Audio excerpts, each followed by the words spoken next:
Welcome to the 5-Day Transformation. I'm your host, Samantha Kierkegaard, and I'm super excited that you decided to join.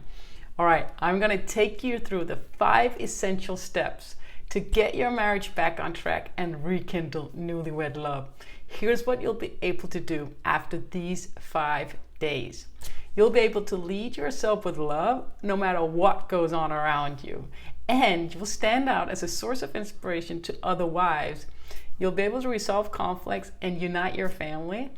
Last but not least, you'll be able to know exactly what to do or say at any time to get your loving husband back. Remember him, the one you married? All right, welcome to day number 1. Attitude is everything. Today we're going to talk about how to manage our minds. Now, why is this so important? Well, the University of Pennsylvania found that 70% of all communication is nonverbal. Right?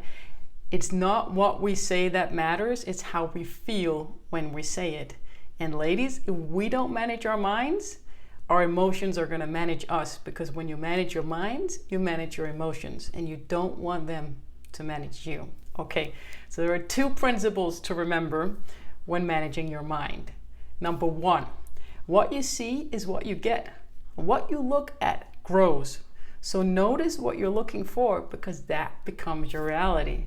Okay? And number 2, what you expect is what you get. Our mind only sees evidence of what it already believes. We actually don't see evidence that contradicts our own beliefs. This has been proven in sociology by a guy named Schiller. The mind cannot see evidence of what contradicts its beliefs to the same extent that it sees evidence of what we already believe. So that's fascinating, I think. Okay, so you might think, that's good, but how do I actually today manage my mind? Here's what you go out and try. Before you say something to your husband, or before you send that text, ask yourself this: what is my intention? Get really honest and feel inside yourself. If you have any blame inside of you, stop what you're doing. Don't finish the sentence. Don't send the text. Disengage. Get out of the house if you have to.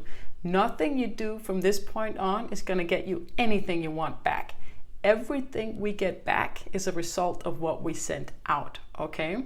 So if you have any blame in yourself, don't speak. Don't send the text. Here's how I know. I have a client named Sarah. She had so many good, valid reasons to complain. Trust me. Like, her husband didn't have a job. He didn't claim benefits. She was a sole provider. He didn't have a phone, and they had children together. It was a big pain point for her. The lamps were hanging down the ceiling, stuff unfinished that she couldn't fix or get someone else to. He wanted to, and he hadn't for years, right? By her not complaining for 24 hours, miracles happened. Okay, it was amazing. I couldn't believe the results. Right? He actually got a phone. He talked about getting a job, but most importantly, they had a date night, and he told her he loved her, and she couldn't even remember when. That's the result you get when you look inside yourself and you shift. Okay, and miraculously, the stuff around the house, he fixed that too. It's amazing. I can't believe this, but that's the power of changing what you do in and out. Your instinct reaction, like it's logic. We should tell him this is not working, because then he'll fix it. Doesn't work that way. Okay, so if you're like me and you've already said something that didn't land very well, you already sent the text, you already asked for something, and you didn't get the response you liked, or it turned into a conflict, be really real about how you did feel when you said it, or when you sent the text. Like, how did you feel when you sent that text to him that didn't get the response you wanted? Okay, if you're getting real, you might see that you did have some blame inside of you. So just admit that to yourself. But more importantly, admit it to him. He's gonna love you for it, because ladies, he already feels all this blame and all these things, scared of doing something wrong. And when you just acknowledge that, yes, I was a little itchy, angry when I said that, or there was part of me that was blaming you or complaining, he'll love you for it, right? Nothing creates connection like honesty and vulnerability. Okay, but don't be honest about what he should do or how it bugs you, right? Be honest about you and your own insecurities. Own that. Be honest and vulnerable, and create a connection, and just flush it out, because otherwise it's gonna nag at you and it's still gonna be there, okay? So remember this, when you feel the urge to just get it out, because sometimes it's like, I can't help myself, I'm just frustrated and I just take it out in a stupid text message, right? Don't send it. Maybe write it, but don't send it. It's not gonna create anything good. Remember this, blaming or complaining is like peeing in your pants, okay? It feels good for 1 or 2 seconds, then it feels awful and it creates nothing good in your relationship, okay? Remember that. Now, managing your mind is like being a lawyer, okay? And remember, find the facts for the case that you want to make. Here's how we ladies don't manage our mind. We keep looking at all the things he's not doing, and we don't even see what he's already doing that we want him to do, okay? Like, no matter we're cranky and bitchy and we feel like we have a shitty life, because we tell ourselves that story, we keep looking at that, right? And when you do that, that becomes your reality. And all this time we could have looked over here at that beautiful picture of everything that we got, right? That's our choice. Remember, be a lawyer for the life that you want to have, and you will have it. You find that evidence and you will present it, right?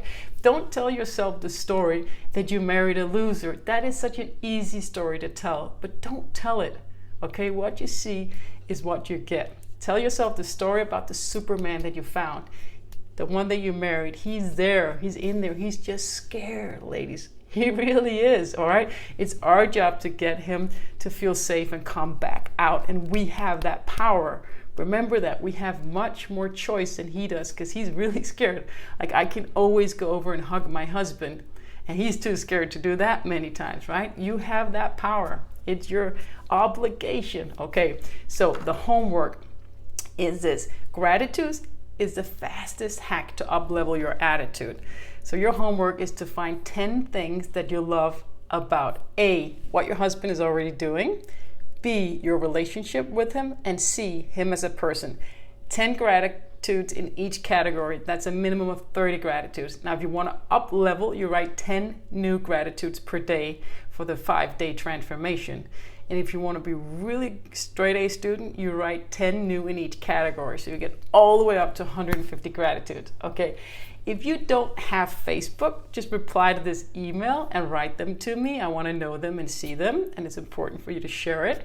If you have Facebook, write it in the group and tag me, and even better, write it or send a video out into the group where you mention it so we can see you and connect, okay?